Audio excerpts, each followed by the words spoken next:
Hello there, lovely good morning, and welcome to Camnet's breakfast show, which is Rise and Thrive. Thank you so much for joining us today, the 19th of March in the year 2024. My name is Joe Mata, and of course, we welcome you to this very broadcast where we're encouraging you to come through and take part in some of the stories that we're going to highlight and showcase to you. But for now, we'll quickly go into the health corner. Stay tuned.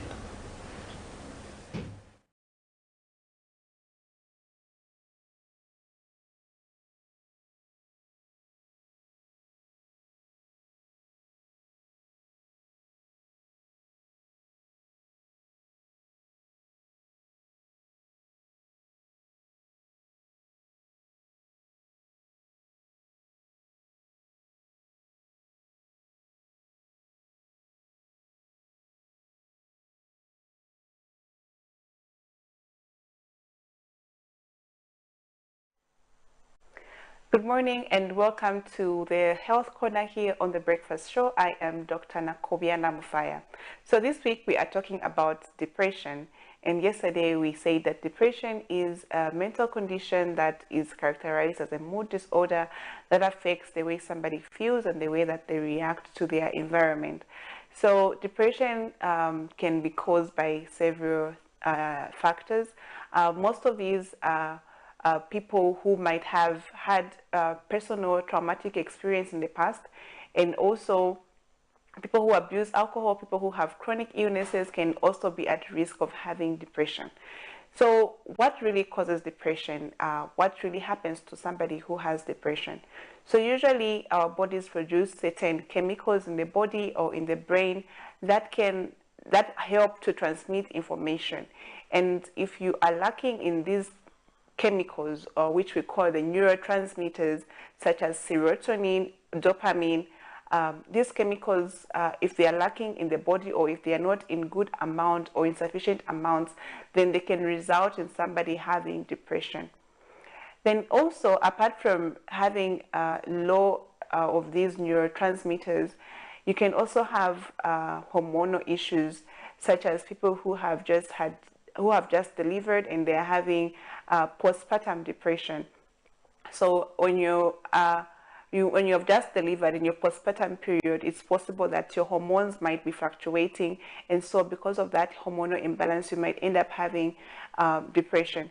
And even people who also are undergoing menopause. So after menopause or during menopause, people can easily go into depression because of the hormonal imbalances that occur afterwards.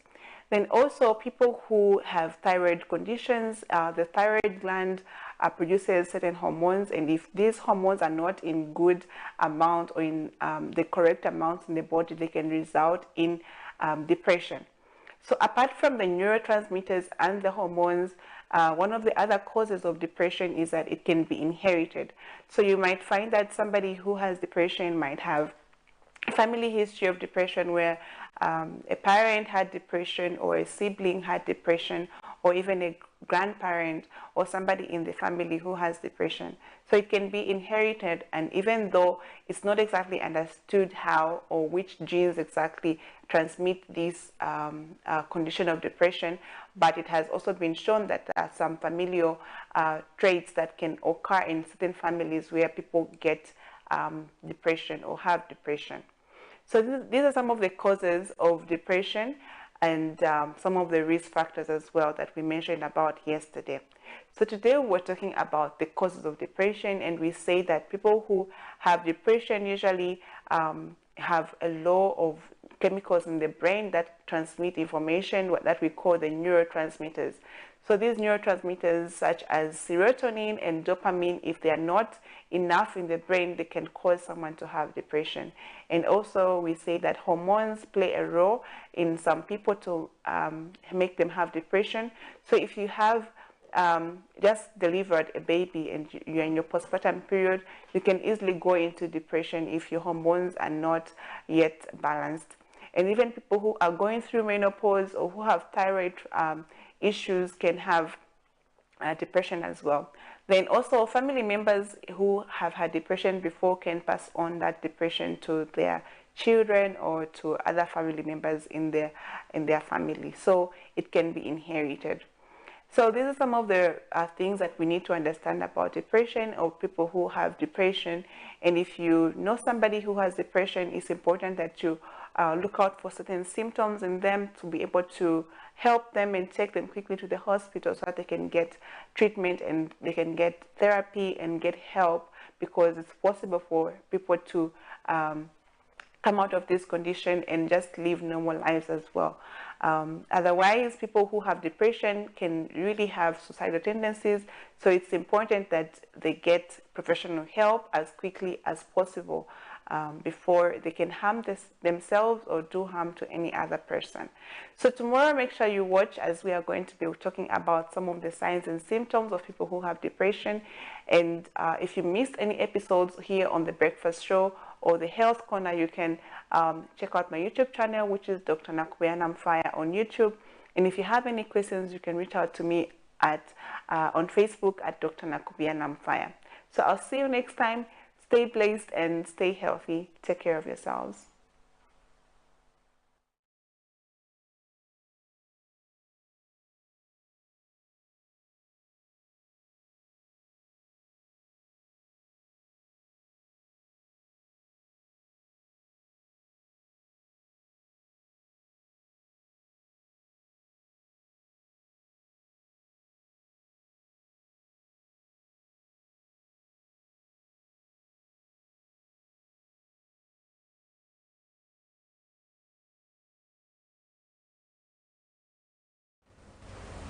Okay, that's our resident doctor there. Hope you got one or two things in that particular health corner, as we bring you nothing but the best, including health.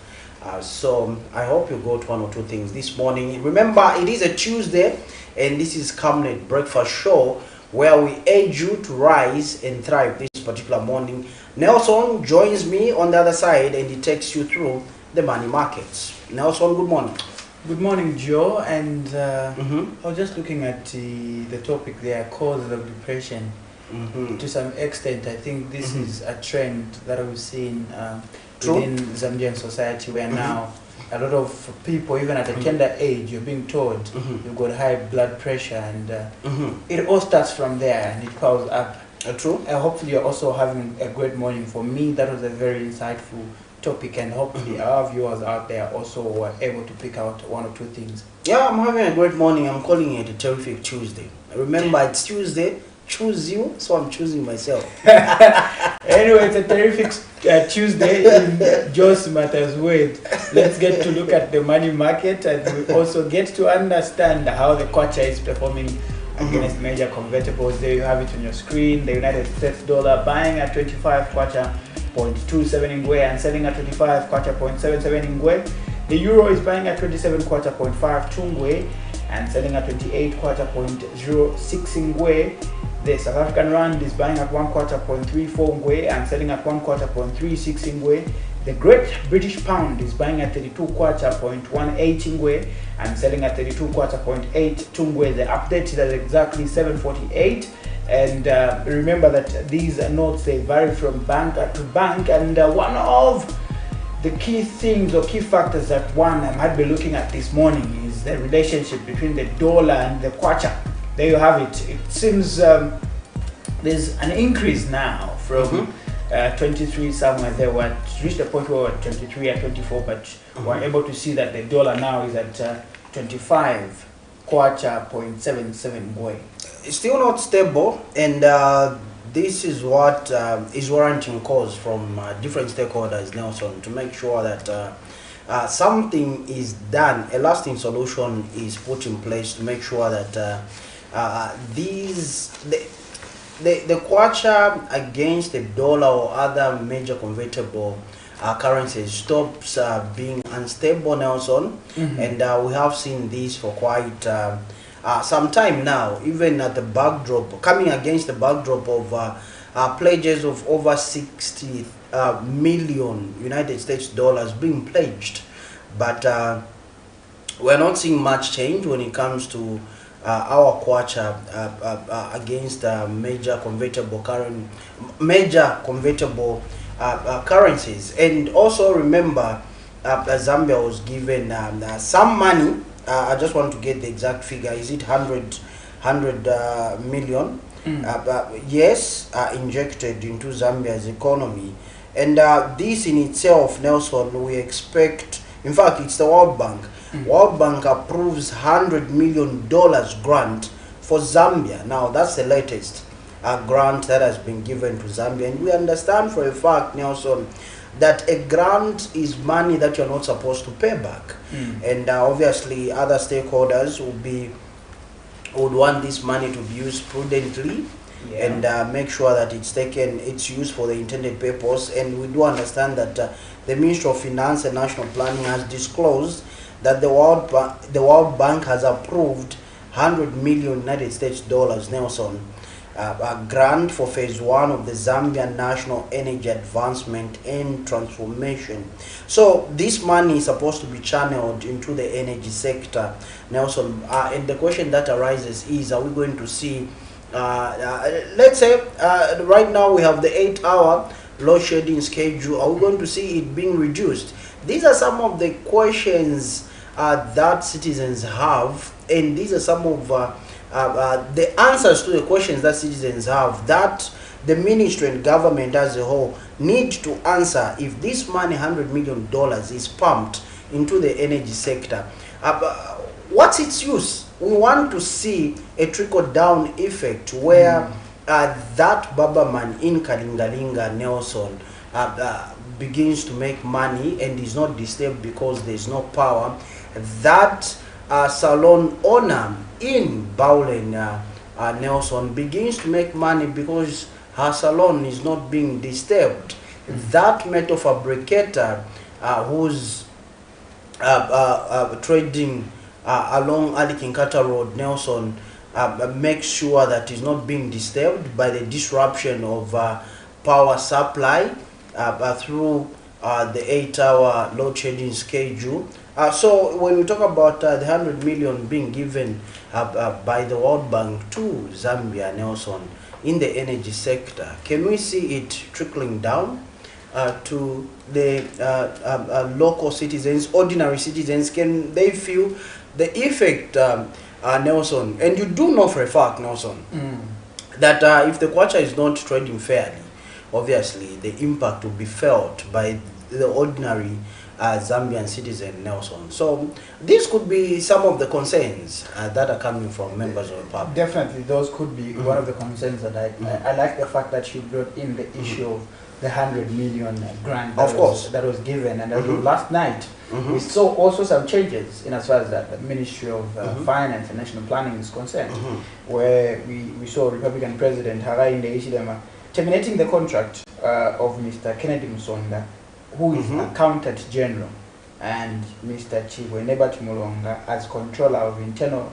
Audit, both in the Ministry of Finance and National Planning.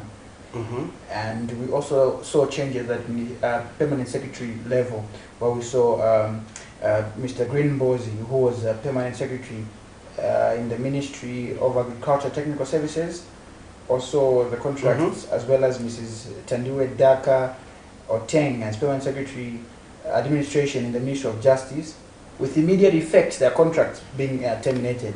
In the same vein, we also saw President Hakainde Hichilema appoint Ms. Nsandi Manza as Accountant General at the Ministry of Finance and National Planning, and Mr. Ringo Zulu as the Controller of Internal Audit at the same Ministry of Finance and National Planning. We also saw some changes where President Hakainde Hichilema also transferred Mr. John Mulongoti, the Permanent Secretary of Technical Services in the Ministry of Commerce, Trade and Industry, to the Ministry of Agriculture in the same capacity as Permanent Secretary, and appointed Mr. Kusiva Hijewumba as Permanent Secretary in charge of Technical Services at the Ministry of Commerce, Trade and Industry. So these were some of the changes that one would also maybe look at, even as we talk about the issues relating to money. We also see that there's some steps that are being taken at Ministry of Finance level. Although some comments yesterday were pointing to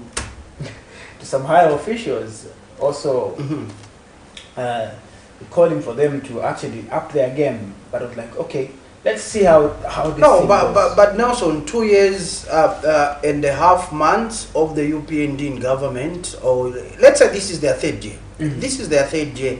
Nelson, I think we need to see people pulling up their socks. Zambia is not short of individuals that can be able to perform in those capacities, let's say in ministerial levels, permanent secretary levels, and it's very unfortunate. And this is coming from stakeholders. It's in public domain where most stakeholders have registered displeasure and concern over, Nelson, the permanent secretaries that have been packed at cabinet office, drawing salaries. Some of these for doing nothing. For doing nothing. Some of these permanent secretaries that have been appointed were packed at cabinet office. Exactly. For special duties, or you're just there as a permanent secretary, you're drawing a salary, getting taxpayers' money, and you're not doing anything. So at the end of the day, Zambia is not short of individuals that can deliver for this country, Nelson, that can make sure that the economic wheels of this country, Nelson, begins to continue moving, Nelson. If somebody is not performing, at the end of the day, the president, using his powers, empowered by the Constitution, is able to replace that person, put them on the bench, Nelson, and give an opportunity to individuals that can perform and make sure that the economic wheels of this country begins to continue moving, Nelson. We can't have individuals that are not performing. In fact, we can't have stakeholders complaining that why are these individuals packed at cabinet office? They are permanent secretaries, but they're just there at cabinet office. We don't know what they do there, but these are concerns that have come from stakeholders, and they're already in public domain. This is why we're bringing them out to you, the viewers out there, and the general public, so that we raise awareness, because we note that amongst the appointed individuals from the changes, Nelson, that the president made yesterday, some of them were those that were packed at cabinet office, Nelson. Yes, and this is the time where we also get to look at some of the stories that you would have missed in our previous bulletin, and this is a segment we refer to as a zooming headline segment, where we get to play those stories, and later on you too can be part of the conversation by simply calling on the numbers on your screen, as well as leaving us a comment on our Facebook platform as well as YouTube. Not forgetting that we're coming live to you on GoTV channel 25 and 274 on DSTV, and we do appreciate your company wherever you're watching us from. And getting us started in this segment is the story where government in Southern Province has directed the immediate setup of a team to explore and offer technical support on the possibilities of irrigated winter crops along the banks of the Kafue River. Southern Province Minister Credo Nanjua says President Alain the unanimous declaration of emergency food disaster calls for a multi-sectorial approach which requires realigning district activities and available resources toward food production. Let's get to look at that story coming all the way from the southern part of this country. Southern Province Minister Credo Nanjua has launched the winter maize irrigation project in Itesezi district. The irrigation project, dubbed Chikanza Munyama, is in response to President Hakainde Hichilema's declaration of a national disaster and emergency following the drought which has damaged maize in several parts of the country. Speaking during the launch, Mr. Nanjua directed District Agriculture Coordinator and District Commissioner's offices to immediately set up a team to explore and offer technical support on the possibilities of irrigated winter crops along the banks of Kafue River. This is the flagging off of this project, which will escalate across the whole province in all the 33 chiefdoms. We'll continue working with them, but we are very happy with what is here, taking into consideration that certain corrections will be done and certain care will be done. For example, livestock is not affected, because this is another area where livestock also finds its food. So all those are issues that we are going to look at and work in conjunction with the chiefdom and the rest of the district officials. Mr. Nanjua says he expects all systems to move in earnestly without bureaucratic excuses. Let us work with a view of delivering on time, being timely is of essence now. So, sir, let us wait. We don't want again after 3 months. No, it is in the pipeline. It's in the process. There is no more process now. Let it be done and we start. It comes to the province, PS also will follow it up.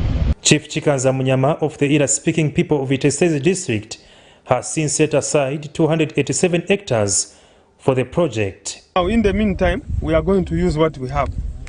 So, after you have left this place, to be serious, in the next 3 days, this whole area will be planted here, so that we can harvest by July and plant again and harvest by October, November.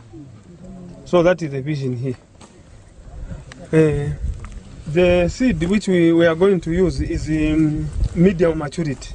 Meanwhile, Provincial Permanent Secretary Namani Monze says government, through the Minister of Agriculture, is ready to provide implements such as tractors for the irrigation project. Food for the animals. Then that's number one. Then number two, let's see where we can.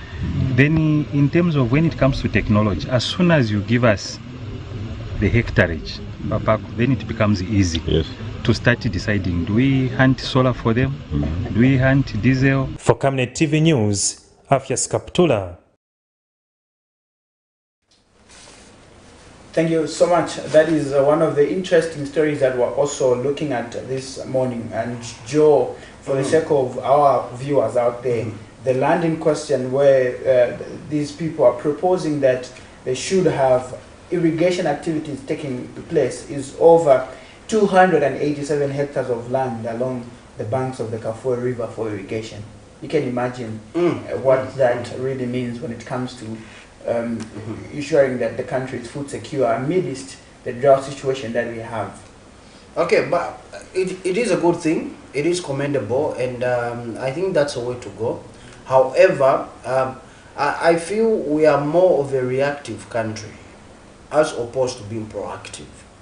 When you do have a plan in place, Nelson, whatever happens, whether you have El Nino, whether the president declares a drought in some parts of the country as a national disaster, if there's a plan in place, it will be very easy to mitigate, to put mitigation measures in place to make sure that the food security of the country is safeguarded as regards moving forward and what the country is going through right now, the drought and these effects of El Nino. But at the end of the day, that's a good thing. Yes, we support it, we commend it, but I feel we are more reactive as opposed to being proactive. Yeah, and I'd like to, I think, ride on the perspective that the president brought in.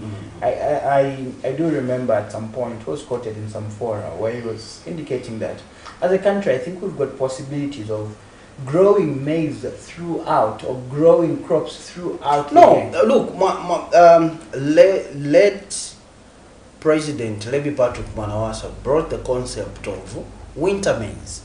So you could grow maize twice a year.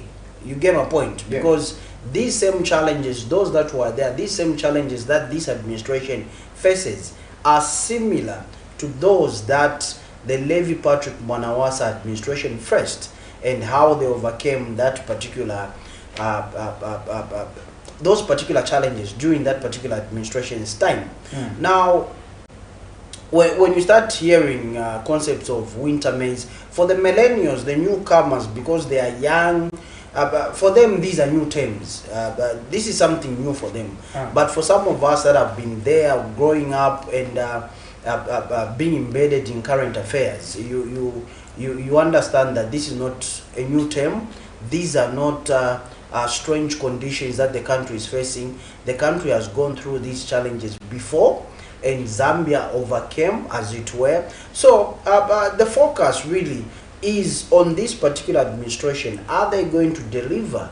Are they going to overcome these challenges that they're being faced with? And mind you, that these are the challenges that a certain administration first, and they overcame. So the onus is on the UPND administration. Are they going to overcome these challenges? So to some extent, Joe, you're of the view that as a country, we've just grown this tendency where we feel like we cannot learn from what happened in the past or draw lessons from there. Typical of politicians, I'll tell you. Typical of politicians. Politicians, yes, most of them are our friends and we do chat with them and all. But the one thing that we get from our friends in politics is that a politician will never appreciate what his opponent or her opponent did or is doing. That's their nature. Whether you are doing something right, provided that I'm your opponent, whether I'm in opposition or I'm in the ruling party, you did something good, I won't appreciate you. I'm doing something good, I won't recognize that you're doing something good. I'll give you an example. When the MMD, the brainchild of Dr. Levi Patrick Manawasa, may so rest in peace, when he came up with Connecting Zambia, okay, when he came up with Connecting Zambia, they came up with that project where it was agreed upon that Zambia would be connected. You don't need to come to Lusaka if you are going, for instance, let's say to Western Province. You just need to connect, okay? So that idea came through. They started implementing it slowly. Then when the PF came, they took it up, but they decided to call it, to give it a different name. But it was a continuation. You get my point. Exactly. So sometimes, yes, politics can be played, but at the end of the day, it's very good to look at the country's agenda to say what kind of a Zambia do you want to see in the next 10 years, in the next 20 years, in the next 30 years. You get my point. In as much as we don't get along, if we don't get along, at the end of the day, when you do something right, and I know that this is beneficial for the country, I should be able to continue it. I should be able to commend you. You get my point. These political beefs that we normally see, political hegemony, if you like, but they are not helping the country at all. They are not helping the country at all. You find that for the next 5 years, the country will be politically charged. In as much as we need to focus on areas of economic growth, we need to make sure that as a country, our kwacha against other major convertible currencies is stabilized. We need to make sure that the cost of living is lowered for an ordinary citizen to have a meal. Because look, the World Health Organization defines obviously poverty as persistent hunger, right? And if, for instance, you are living on less than $1 a day, you are in extreme poverty. If you are living in less than $1, less than $2 a day, you are in poverty. Now, if you look at 1 kwacha to $1, obviously it's 24 kwacha. 24 kwacha to $1, right? Yes. No, now, how many Zambians, for instance, live under 20 kwacha a day? I will tell you a lot. A lot. People live a 20 kwacha, a 25 kwacha. To say, this will take care of you the whole day. You get my point now, so we don't need to run away from the fact that yes, we shouldn't run away from the fact that we have individuals, we have people in this country that are living under $1 a day, under $2 a day. You're right, and let's continue to look at some of the stories as I get to wrap up from my end. But I also get to give Joe an opportunity to look at some of the stories that you might have missed. And good to know that Raphael Chiwe is watching. Okay. And that's a tricky question to me. On set, she's asking, where is my Patrick Soko? Well, let's continue with the conversation. I think I might be able to respond in the background, Raphael, if you follow me nicely. But one of the stories that we get to look at this morning is the National Union for Public and Private Educators of Zambia, NUPEZ, has urged the Teaching Service Commission to prevent instances of recruiting teachers without qualifications in the 2023-2024 teacher recruitment exercise more than 400 teachers were found lacking full grade 12 certificates during the distribution of appointment letters. Again, Joe, inconsistencies that we've been talking about. Yeah, those are inconsistencies. And you remember we had Mr. Victor Mumba, who indicated last time here that look, we shouldn't really blame the pupil, the teachers themselves. Yes. Who forged their grade 12 certificates, who've got anomalies in their qualifications, but blame the system that vets them. What is the Teaching Service Commission of Zambia doing? You get my point. How did they beat that system to find themselves on government payroll? The Minister of Education today is quoted in one of the daily tabloids admitting that 13 teachers forged their grade 12 certificates. The Minister of Education. And these were some of the allegations that were peddled at the time of the recruitment being Yes. conducted, where we saw even those in Mongu, some parts of the country. And what were we told? What were we told? We were told the process was transparent, Exactly. everything was done Accountable. accordingly. Look, Anyway, a wrong is a wrong, Nelson. We should never ever defend a wrong, because at the end of the day, Nelson, what we're doing is that we're killing the future.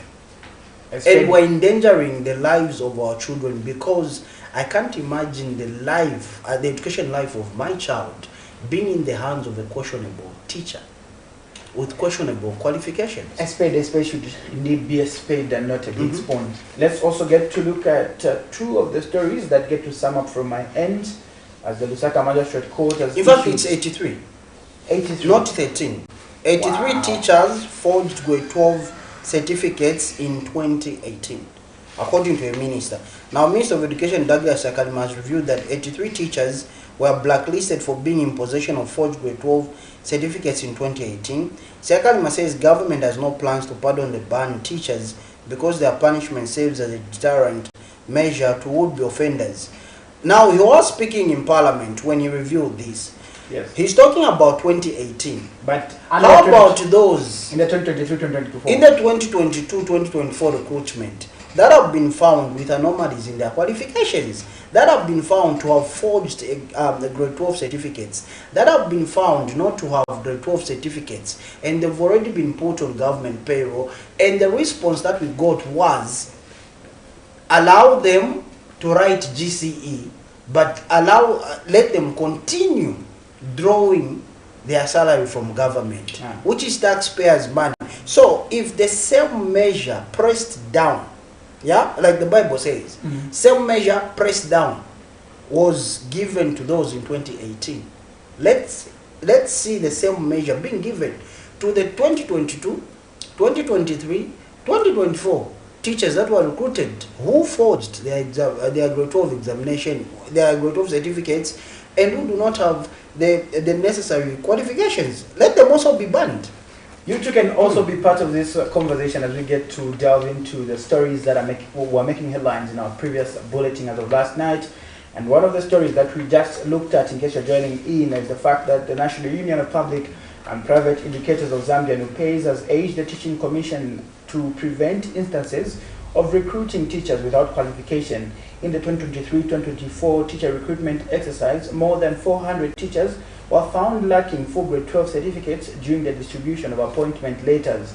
And another story that we also get to look at in the world of politics is the Lusaka Magistrate Court has issued a bench warrant of arrest against opposition, economic and equity party leader Chilufya Tayali in a matter he's charged with hate speech. Mr. Tayali is reportedly out of the country as per his Facebook postings. He has been absconding court sessions in a matter he's charged with one count of showing hatred, ridicule, contempt for persons because of race. This came to light when the matter was reallocated to another magistrate. Another story that you might have missed out as of last night is the fact that also we had lawyers representing Lusaka businessman Cedric Kasanda requesting the Lusaka Magistrate Court to institute a preliminary investigation in the matter, in which he is charged with aggravated robbery involving $5 million. The lawyers comprising UPND Katombora, Member of Parliament Clement Andaleki, Nkulabota also told the court that it is illegal to keep Mr. Kasanda in detention for a period of 7 months without being committed to the High Court for trial. Allegations are that Cedric Kasanda on August 13, 2023 in Lusaka, jointly and whilst acting together with other persons unknown, whilst armed, did steal $5 million from Michael Adele Botros, and in the process threatened to use actual violence to Botros in order to return or obtain the things stolen. Magistrate Njovu adjourned the matter to March 21st, 2024 for ruling on whether to order a preliminary inquiry in the matter. We get to look at the two stories on bench warrant and Nupe's story, where we've seen teachers with lack of full grade 12 certificates. We'll be back on the other side. Joe will be able to run us through in some of the stories that you would have missed. With the pending recruitment of teachers for 2024, we call upon institutions that scrutinize the credentials of the applicants. And in this case, even Teaching Council of Zambia is included. The Zambia Qualifications Authority also is included.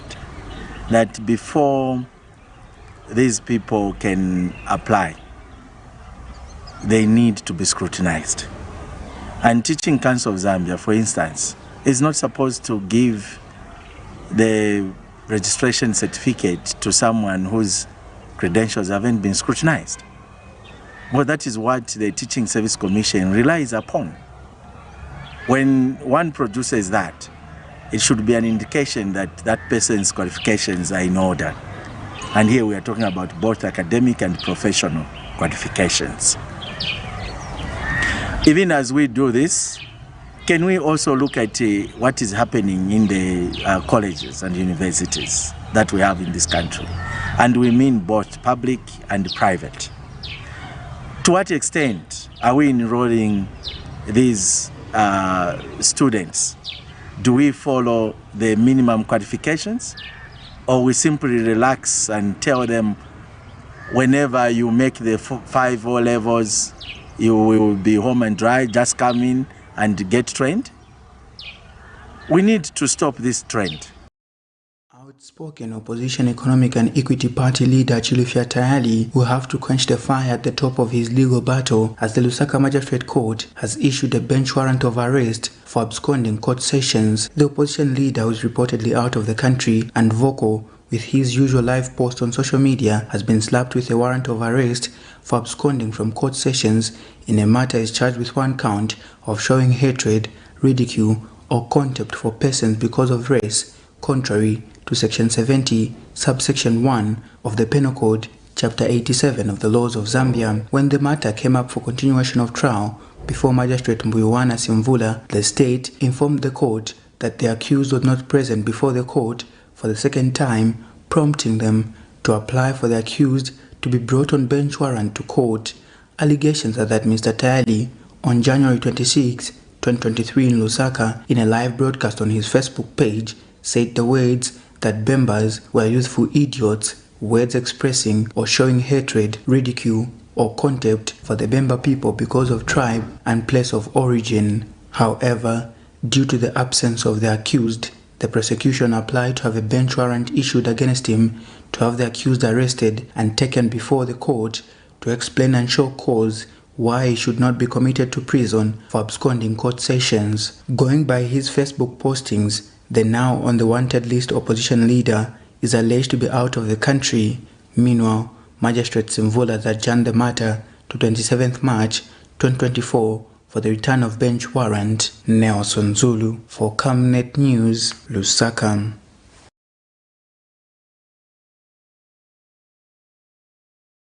Scores of residents in Limulunga district have been left in shock after Barroso Royal Establishment BRE Senior Induna Inete Akapelwa Silumbu was shot dead by unknown persons at his house in Limulunga last night.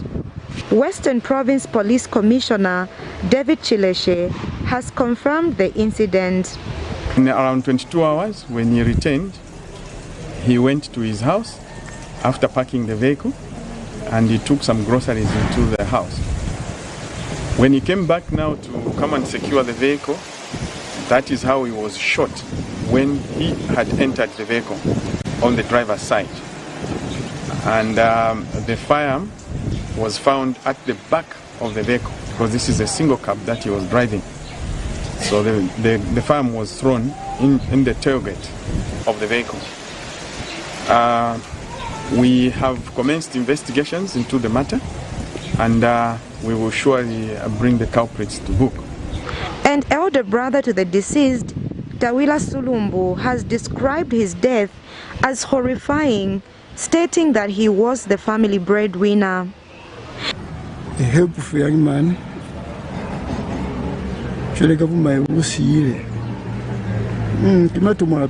not only Kuna, but in Bambasika, Manani Zambia, the whole Zambia. Kimasawa Matuna. He left me staggering. Where do I go? Mashemi waka. Kule hauna ni maswabi, hauna mazwa matele ya kukulela. I'm completely shocked. Meanwhile, Limulunga District Commissioner Lutangu Lutangu has urged people to allow the law enforcement wing to execute their work and desist from speculations. We have known each other since our school days at St. John's. He was a year ahead of me, and for me to learn of his departure is very devastating, and I still can't believe that it has happened. Let the law take its course. There are still some investigations going on, and while these are going on, let us discourage speculation. Induna Inete Akapelwa Silumbu was ranked amongst the topmost Indunas in the BRE establishment. Stella Goma reporting for Zanis in Limulunga District, Western Province. Thank you so much for still staying tuned to Camnet TV Breakfast Show on a Tuesday. It is Joel Cavelo Simata with me, Nelson Zula, and we get to delve into the conversation and ensuring that we provide you with nothing but the very best of information that we would really want to learn of. And we know for a fact that last week on 15th of March, that was at Friday 2024, we did see Republican President Hakainde Hichilema take part in a number of activities. One of them was the State of the Nation address at Parliament. But before that, we saw him having an interaction with youths across the country that found themselves at the Mulungushi Conference Center.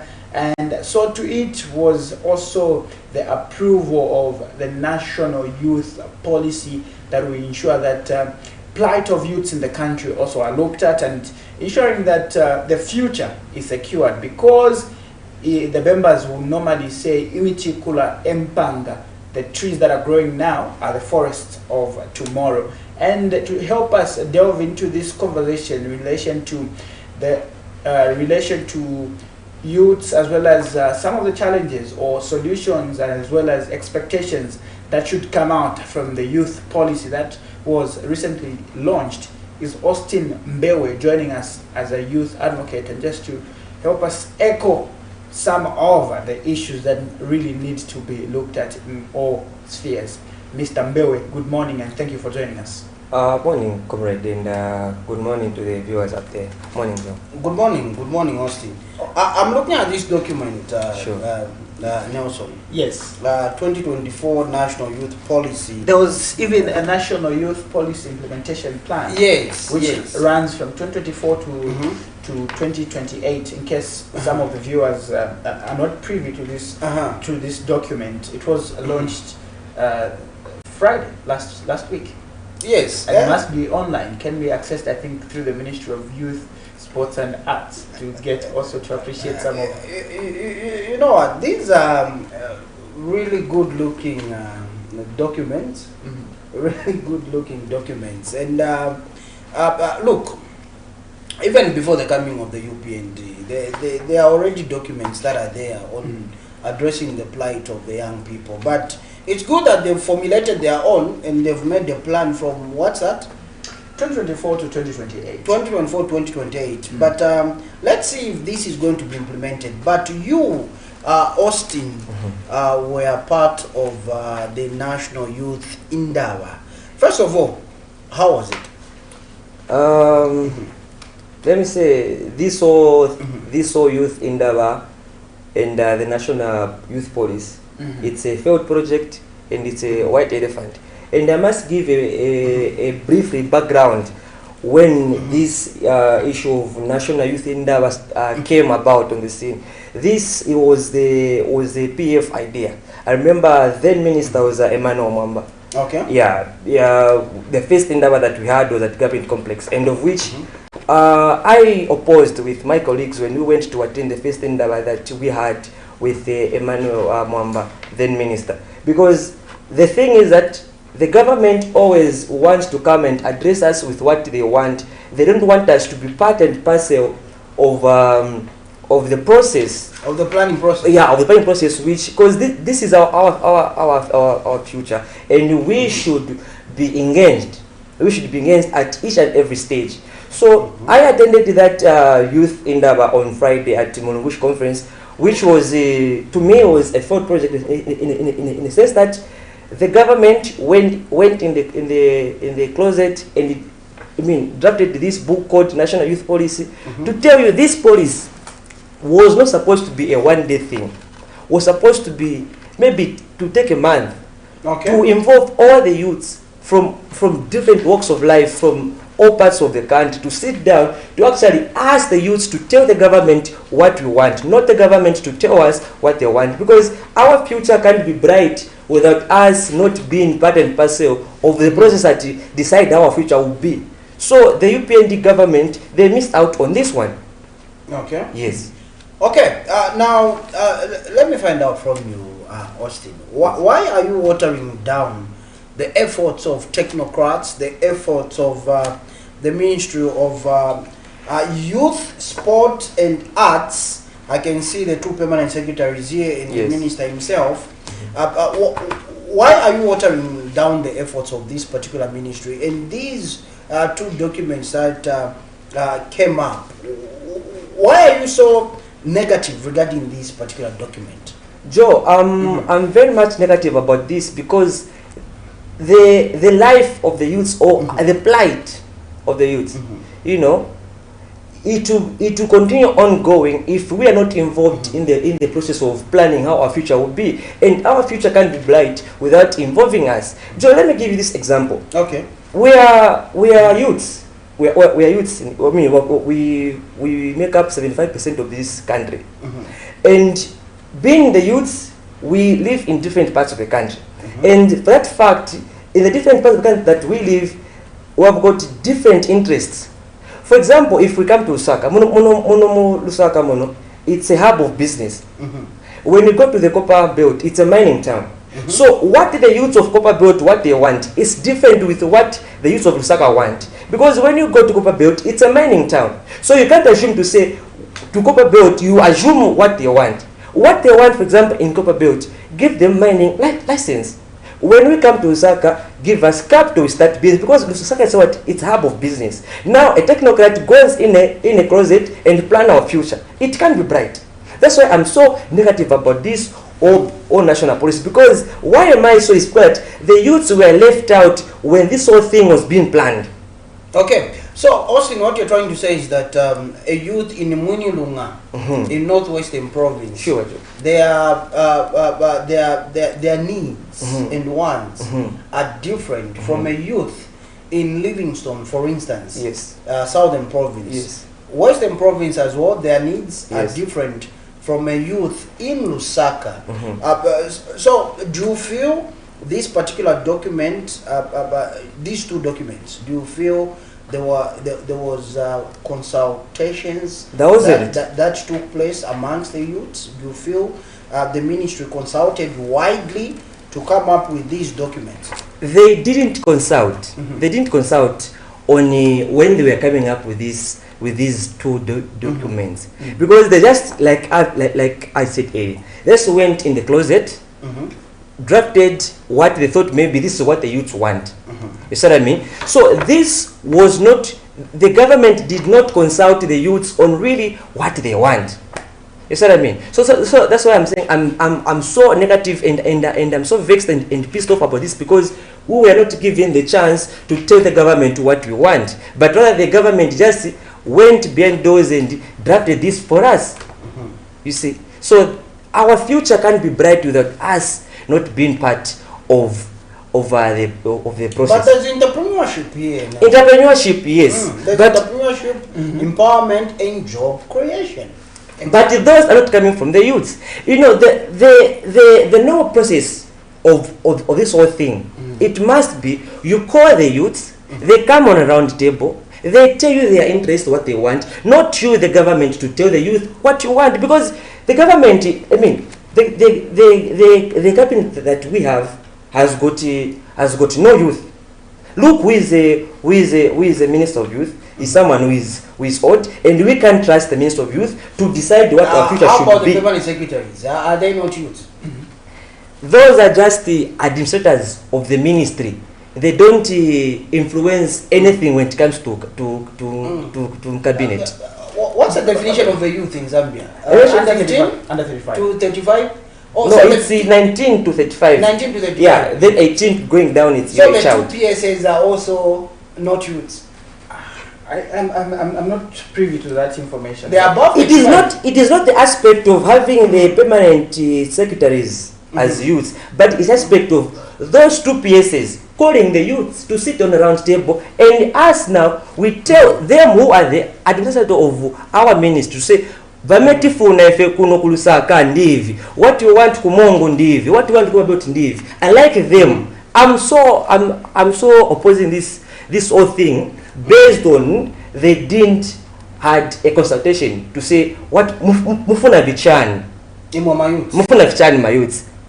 And I'm sure it was not even their work alone, because Pirato and Kango can't decide how our future would be. They must call us and we sit on a round table, we discuss these issues. But one might argue to say, when you look at the implementation plan for the national youth policy, as well as the national youth policy itself, there's an establishment of youth innovation programs, as well as to the support for creatives. If you're a musician, if you're an artist, you're going to be given. Did they call the artist to say what do you want? What is the interest of the artist? Yes, you're talking about entrepreneurship. Did they ask you, say, what kind of entrepreneurship do you want as youth? Entrepreneurship, it's a very big word. You know, there's so many things in there. It's broad. You see what I mean? Did they call us? No. But rather those two just went and maybe caught some few youths. I mean, maybe we don't know if they caught any youths, because from the unlock of things, this is the UPND drafted. But you are there among the youths that were chanting at the time. This maybe policy was being launched on Friday. We saw a number of youths who were drawn. Do you think these same youths they hold similar views as yours? Let me give you the history of how what happened there. What happened there is that in that Kenneth Kaunda war, the new wing where this whole thing was hosted, there were two groups of youths. Do you know what they did? The government is clever. They did a propaganda. They went and got the students from the University of Zambia, Levi Mwanawasa, even on Nipa. What they did is that those guys were on the upper floor. Those were they had the mission to show the country and to impress the president as if the youths were okay and were happy with how things are running, or were okay with this national policy. You see what I mean? Those guys were even singing songs for the party, showing that they had rehearsed. They were paid some monies to come and chant, to say yes, yes, yes. And those who were chanting, I must say, they were paid students from the University of Zambia, most from Zambia, and do you have evidence? Yes, I have evidence. I have evidence because I was there. The student left the ground floor where we are seated. Okay. Then they went upstairs. You see what I mean? Then as the other group were quiet, whereas the president just when he mentions any word, those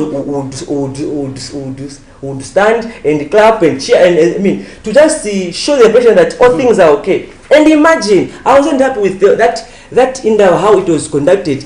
Before the president could open the floor, the mics were already given. You see, yes, supposed to ask questions.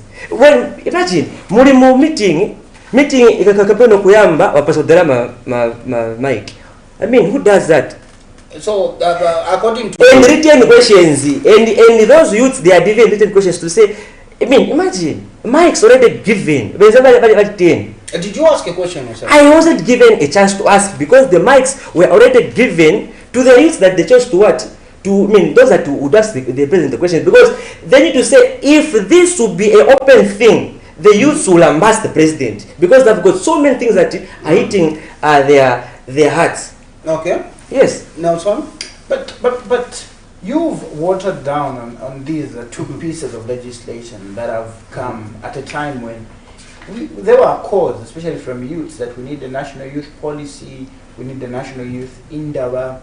And here you are claiming that these two pieces of legislation are not adding up in terms of responding to the needs of the youths out there. What then should be the approach and the solution to ensuring that the youths out there, their views are included? When we talk on Indaba, by the way, Indaba, I don't know how it came in English, but Indaba it's a Ndebele word. Indaba. You sit, mwankala pansi, then you get to hear from, okay, mufuna chani waku Western, oh, tifuna hivi. Oh, mufuna chani wakukopa belt, tifuna hivi. So, when the youths were calling for the national youth police, they didn't call to say, iyo mwamutigale ziri. No. But rather, they were going to say, can we sit on around? Because this is something that we taught Emmanuel. We reason together. This is something which we taught Emmanuel Mwamba. To say, well, Minister, we can't let you to sit there in front and address us. In fact, if all things being equal, we the youths must sit there in front and address you as, I mean, with the things that we want from your government, not your government addressing us. So when the youths were calling for the national youth police, they didn't call to say Imambwem together because we have brains and we know what we want. And these are old people that are just assuming. Because to me, some of the data that is in this national police is from internet. Yes. Download. Yes, comrade.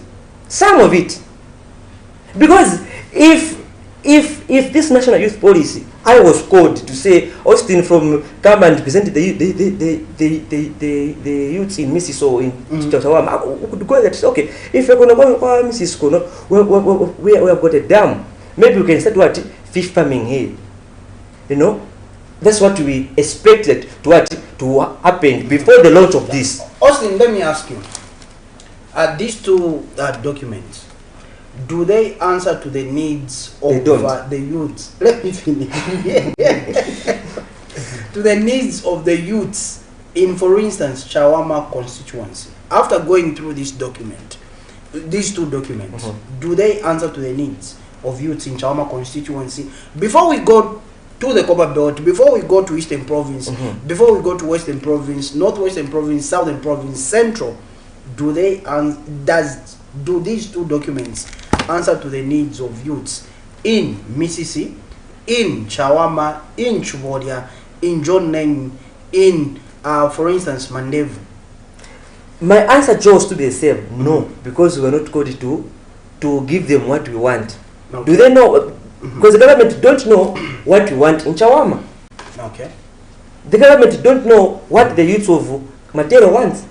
Yes, there's a job creation, there's intervention, but what kind and in what form do they want to be? Yes.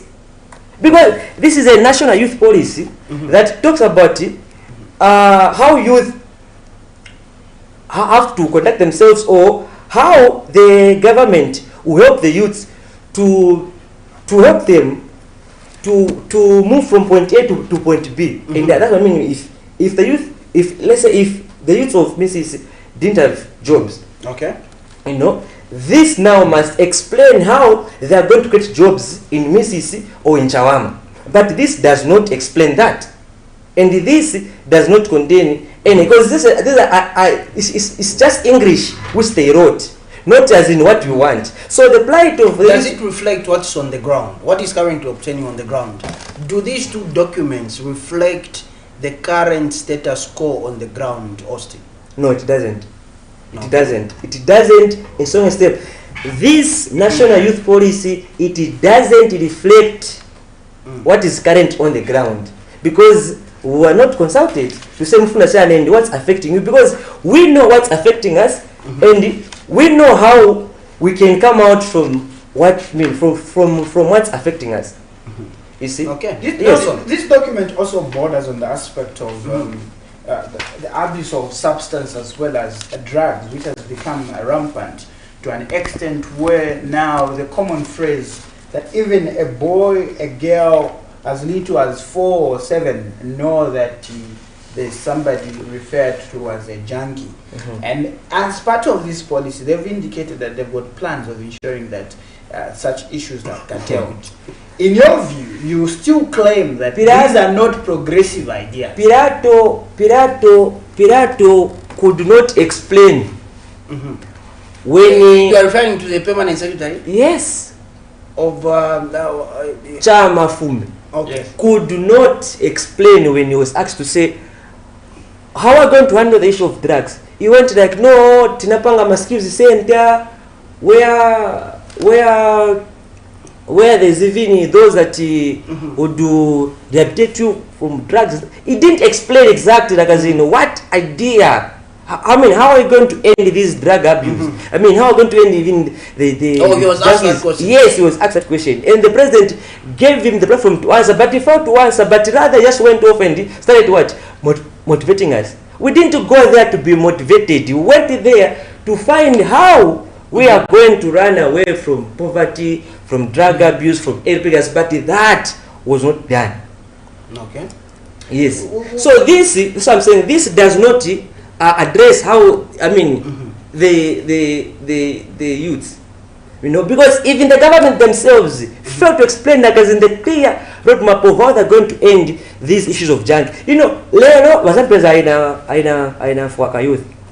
As a video, maybe they'll pay maybe what a 1,500 mairo choka sabwanji and a pep. You are giving youth at you should go to a trade school. Yes, they go to a trade school. When they come back, do they have jobs? Again, you are the government, the same ones again all asking for what? Experience. You see what I mean? I see people with drugs. I see baby nukusta abusing banje na vinango. Mombasa skill. Abwera after maybe 1 month, maybe after 2 months. Above chibanje kubulongala futi mu komboni. Meaning akabulongala mu komboni sabwanje I am about my drugs. Okay. So that was the question which Pilato was actually most people bwanje ngati bagwiri because wama bagwira waenda police wakachoka. There's nothing which is they happening. Continue again. Yes. But in the interest of time, let's get to the conclusion of this matter, as time is not our best friend, just like I usually say. Have you youths presented yourselves as tools of ensuring that we're ready to take up these empowerment programs that have been provided, as well as be the solution to some of the challenges that are being faced? We, the youths, are ready to anything that concerns our lives. I can tell that we are ready. And you should never be cheated to say, my youths mzameni wa all this. The guys are busy hustling out there. And the government, I must say, this is what I've done is as a mere lip service. Because they pretend to seeming as if they love us and as if they want us close. But they don't. But you chose these leaders. We chose them. We chose them. How is you, Austin? These names are familiar. You, Austin, for instance, you are one of those that stood on a mountain hill and vouched for the people that you are condemning today in that particular seat. You told the people of Mississippi, you told the people of Chawama constituency that these are the individuals that you wanted. There's some people you are disregarding here. We had hopes. We had in hopes that the UPND will provide a better leadership that we never had. You know, they promised to us, they say, no, Tika Boera Mofias UPND, we are going to give you this and that. So we had hopes. And I was one of those, Joe. And I must say thank you on this platform to say, you gave me platform and you're giving me platform to campaign for the party that it is in power now. But what we are campaigning for, it is not what we have. 2 years down the line, it's not reflective. No, it is not. Because why am I saying so that if in the cabinet itself, there's no youth. So now, what confidence do you have to say, Wazanda batikambire ku cabinet kuti mayuthi banga baku misisi bafuna hivi? There's no youth in cabinet. And if HH claims to say he loves the youth, in his cabinet was supposed to see a youth. If all things being equal, but the president has given you 2 permanent secretaries. We want someone that will sit in the cabinet, because the cabinet is the highest board of the land that decide how the future of the country will run. But there is no any youth there. Even the minister is in court that we were given. Is he not young? No, he's not young. He's 50 close to 60, somewhere there. So he's old. So maybe if they could have given us a Kangwa, we could have said, okay, Mr. Kangwa, yeah, he's at least of a as minister, the pastor. Yes, better, yes. You see what I mean? So now we have got no confidence. Me personally, I've got no confidence in the UPND administration that I went to campaign for strongly. I've got no confidence in the UPND administration, because we have got no youth voice in the highest board of the land. Yes. So unless if we say if Kangwa was the minister, is Ankara, because we've got one of us that can speak for us. Because when they go in cabinet, this old man who's going to speak his interest. And by the way, before I leave this platform, I must say, if the UPND, they love the youth, the party could have said, okay, Tizakara Konama constituencies, maybe nearly 5 constituencies. Maybe I 5, maybe I really will go for Nyama youth. Strictly, this is team Kama youth. If they claim, like as in point number, this is point number, they say women and youth. Anyway, if they want youth to participate in politics, and if they want also women to take part in politics, they must put aside as a party, they must put, I am about 50. By doing so, that's the only way that we can have a good number of women. So it should be deliberate. Yes. You know, so now if that is not done, then we cannot have a brighter future for the youths and women. And I must say, whatever the women were promised on Women's Day is just mere deep service. And what the government has given us in this book called the National Policy is just also a mere lip service. And I doubt if anything will be done from this book, because we've got so many books. Now, so Austin here says there are so many books that have come. National Youth Policy 2018, is it 19? Yes. These books are just there piling up or gathering dust. There's a youth here, a young man, who says he doubts if what is in there will be implemented. But I would like to ride on his observation. We had an energy expert here who told us, Nelson, that we do have beautiful, brilliant documents. However, it's the implementation part of it that we lack as a country. So we can only hope that this administration, since this is their first time coming up with this document, sure, we can only hope that maybe, just maybe, it's going to be implemented, seeing that this is a ministry, Nelson, that has 2 permanent secretaries in the name of Chitesha Kangwa and Chama Fumba Pilato, popularly known as Pilato. So obviously, seeing that the minister there, the 2 PSAs here, it's a triangle. Probably this is going to be implemented this time around, Nelson?